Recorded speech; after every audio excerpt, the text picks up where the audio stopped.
Ili kupata taarifa na habari kama hizi, bonyeza alama ya subscribe iliyo chini ya video yako. Kisha bonyeza kengele.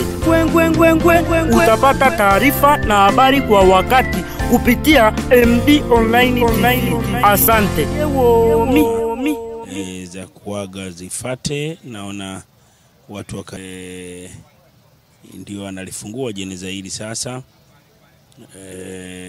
Eneo zima ambalo makamu wa rais wa staafu, makamu wa rais wa staafu na mheshimiwa rais Magufuli wakiwa wameketi.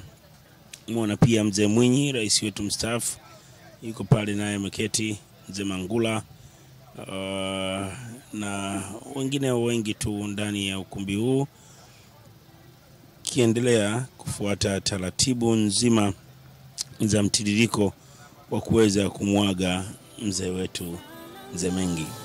Imekuwa ni heshima kubwa sana kwa viongozi wetu ambao wameweza kufika katika eneo hili, na kama unavyoweza kuona sasa hivi kila mtu sura yake iko chini, kila mtu ameguswa na hiki ambacho kimetokea. Kila mtu hataki kuamini kwa hiki, kwa sababu Dr. Reginald Mengi alikuwa ni mtu ambaye bado anahitajika na watu wengi.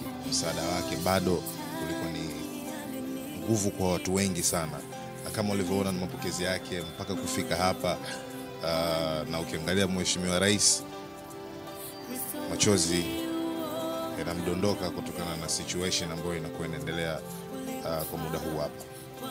Naam, Jimmy, umri wako bado ni mdogo, lakini Yes.